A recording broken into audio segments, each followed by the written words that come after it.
Devil May Cry is a hack and slash series that has different moves when you use the lock-on feature. But, if you decide to play without using it once, how hard would it be?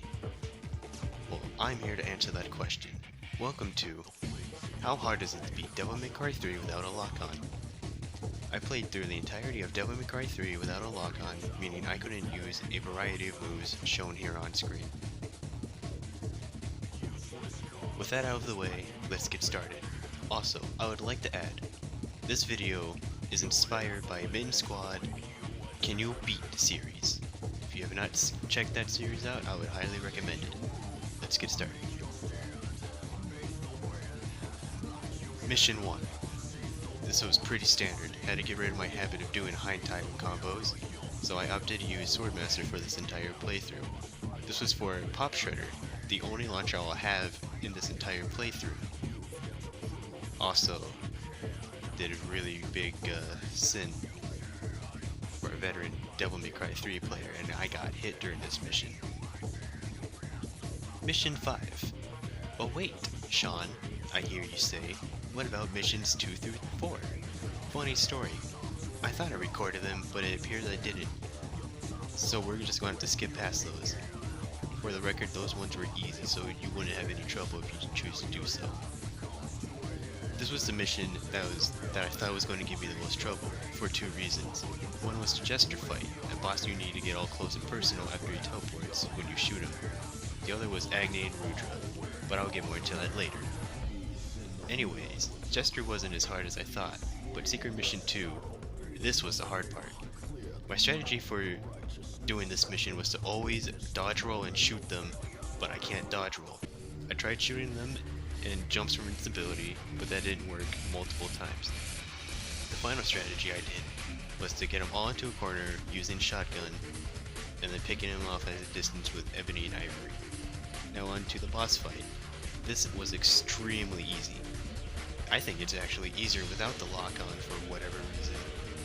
Cerberus is extremely useful here due to its multi-hit factor, same with Helm Splitter being a direct attack to knock the weapons down.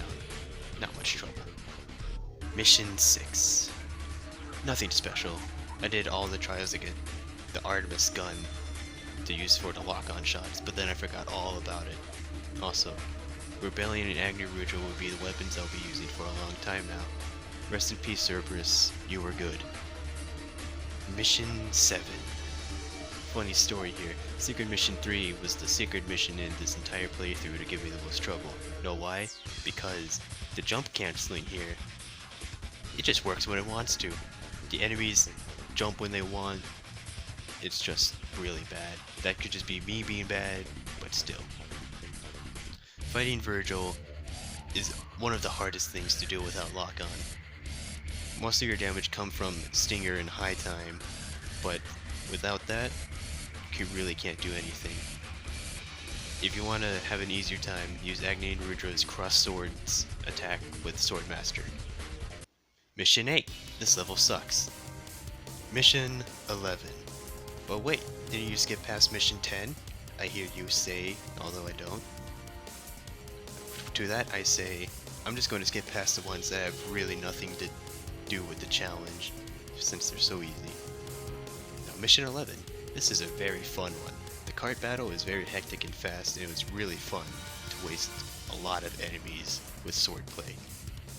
Beowulf isn't as hard as I thought it would be either, just difficult to hit the pillars back at him. Mission 12. Nothing really special happens in the beginning. If you want to do Secret Mission 7, I would say swap Rebellion or Agni and Rudra for Cerberus, since you'll have Infinite Devil Trigger here, and Cerberus with Devil Trigger gives a speed boost. Just be careful though, because you may not make it out of alive. You have to hope for a blue orb, or else you'll pretty much die. Giran, however, this boss is very hard, even with lock-on. Using drive without a lock-on is very difficult to do, because you need to manually angle it for phase 1. And then for phase 2, well, it's phase 2. A lot of stuff happens here, and having dodge roll would be really nice. I had to use an item here in a gold orb. So, yeah. Mission 13. This one is very straightforward. Just go from point A to point B and fight Virgil. Don't try going to the battle blue orb for Navon, it's not gonna work. You need the directional inputs. This battle is a lot easier this time around due to the Devil Trigger regeneration, the Devil Trigger explosion, and harder hitting moves with Agni and Rudra. Mission 15. This mission sucks for this challenge, but then again I always hated it, so it may just be my bias. Not real hard, just very long. Pause. Mission 17. We're almost there, lads, and thankfully this mission is extremely easy. Abyss is very different to fight without high time to knock him down, but that doesn't mean much when you can use million stabs out of combo B. Also, Doppelganger fight is extremely easy and extremely fun without lock-on. Mission 18. Chess battle still sucks, the boss refights still suck. I would suggest to do Beowulf, Cerberus, and Agni and Rudra, as they are the easiest to take down. Unless you want to get the blue orb fragment, but would it be really worth it at this point? Mission 19. Arkham is still a pain to fight, even more so without lock-ons for the Stinger and Straight. Switch to Catalina Ann for this fight to deal with the leeches, and you have to shoot 180 degrees behind you or else you're not going to get most of them. Or, for Phase 1, use Devil Trigger Explosion.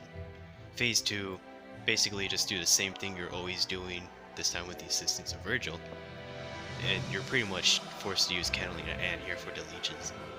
Just make sure you don't get grabbed like I did and have to use a gold orb like a scrub. Mission 20. Show Virgil the true power of no lock-on by defeating him in this final battle. With him defeated, congratulations, you have beat the no lock-on challenge. Well, looks like I did it. Overall, this isn't very difficult. The hardest part is to make sure you don't hit the lock-on button. I did this on normal difficulty, and I would recommend that you would do this on normal difficulty unless you really want to challenge yourself on this. I would say this is a so-so difficult challenge, and it's really fun to try out. Thank you for watching. If you like this video, leave a like if you want, or if you dislike the video, leave a dislike if you want. If you choose so, you can subscribe, and I would greatly appreciate it if you did, but no worries if you don't. Have a good day, viewers.